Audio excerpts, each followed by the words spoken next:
आउँदै गरेको दशैंको लागि आज म हजुरहरूलाई घरमै सजिलैसँगले बङ्गुरको पिरो छोइला बनाएर देखाउँदैछु। ग्रिटिङ्स एभ्रिवान, युट्युब च्यानल अमर पन्छी फुड वर्ल्डमा हजुरहरूलाई धेरै धेरै स्वागत छ।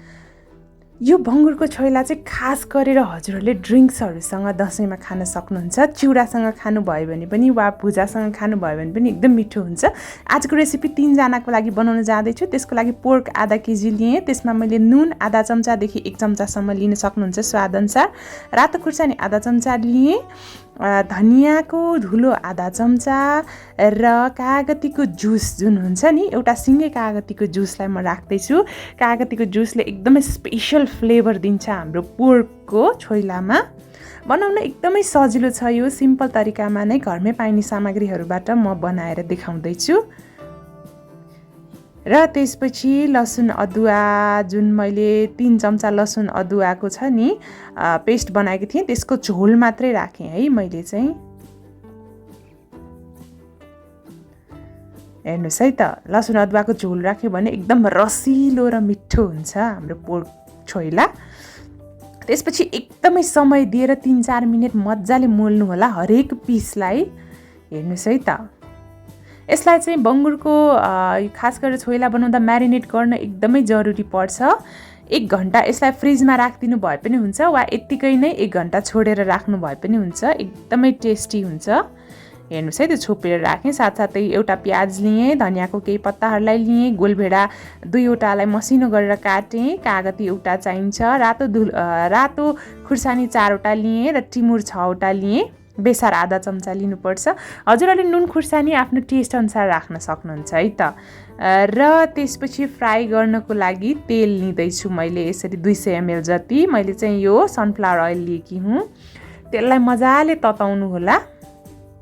तेललाई चाहिँ हजुरहरूले मिडियम फ्लेममा तताउनु पर्छ र यसरी हल्का चेक गरेँ। थोरै मैले प्याज राखेर र त्यसपछि फ्राई गर्नुपर्छ। हामीले गोल्डन ब्राउन कलरको नहुन्जेल मजाले फ्राई गर्नुपर्छ। कम्तीमा पनि 6-7 मिनटदेखि 8 मिनटसम्म लाग्न सक्छ है त यो गोल्डन ब्राउन हुने गरेर मजाले फ्राई गर्न चाहिँ। पोर्क पाक्न चाहिँ अरू मासुहरूभन्दा अलिकति समय लाग्ने गर्छ हामीलाई।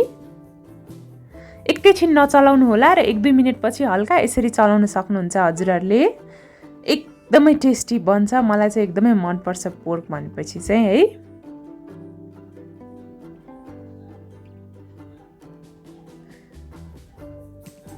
वाउ, हेर्नुहोस् त, बिस्तारै यो यसरी गोल्डन ब्राउन हुन थालिसकेको छ है। 6-7 मिनटपछि एकदमै पाक्ने गरेर डिप फ्राई गर्दैछु म। हेर्नुहोस् त, यतिको हुन्जेल हामीले पकाउनु पर्छ। मैले लगभग 6 मिनट जति डिप फ्राई गरेकी थिएँ यसलाई। हेर्नुहोस् त, वाउ, यति खाउँ लाग्दो बनिसकेको छ। यसलाई यतिकै खानुभयो भने चाहिँ पोर्क सेकुवाको रूपमा खान सक्नुहुन्छ। म चाहिँ मजाले छोइला बनाएर देखाउँदैछु आज चाहिँ है। त्यसपछि बाँकी भएको अरू पनि राखेँ। हजुरहरूले अलिकति प्यान चाहिँ ठुलोवाला युज गर्नु होला है। मेरो चाहिँ प्यान अलिकति सानो भयो। यसलाई पनि अघि जस्तै 6-7 मिनट मजाले डिप फ्राई गर्दैछु।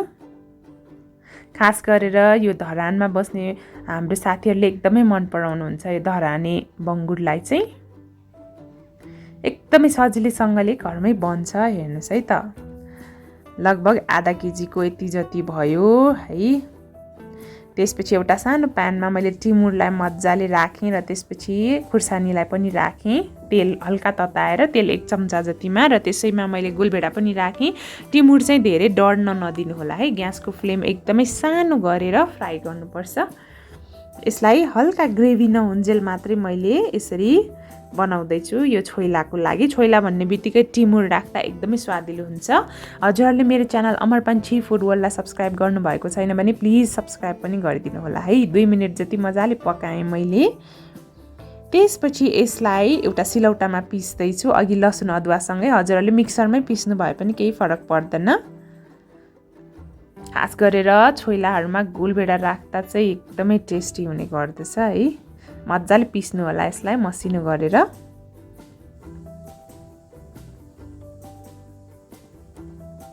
खास गरेर दशैंको बेला खाँदाखेरि चाहिँ अझै मनपर्छ मलाई चाहिँ यो स्न्याक्सको रूपमा।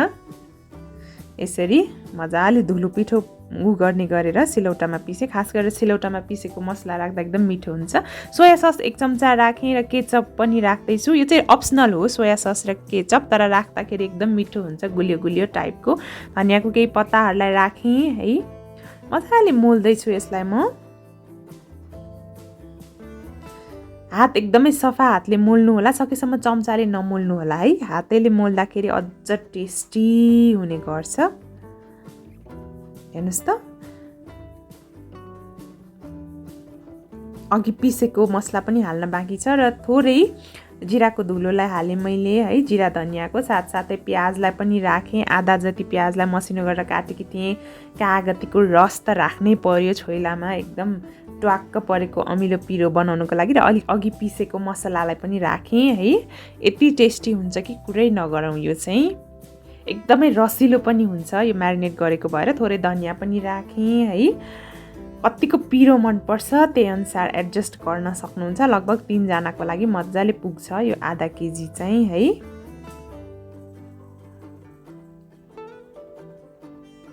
आजको रेसिपी चाहिँ हजुरहरूलाई कस्तो लाग्यो त मन पर्यो भने भिडियोलाई लाइक कमेन्ट र सेयर गर्न नबिर्सिनु होला हेर्नुस् त म चाहिँ टेस्ट पनि गरेर देखाउँदैछु मेरो मुखबाट चाहिँ पानी आइसक्यो वाउ हेर्दै रसिलो छोइला तयार भयो thank you so much for watching have a nice day happy cooking bye bye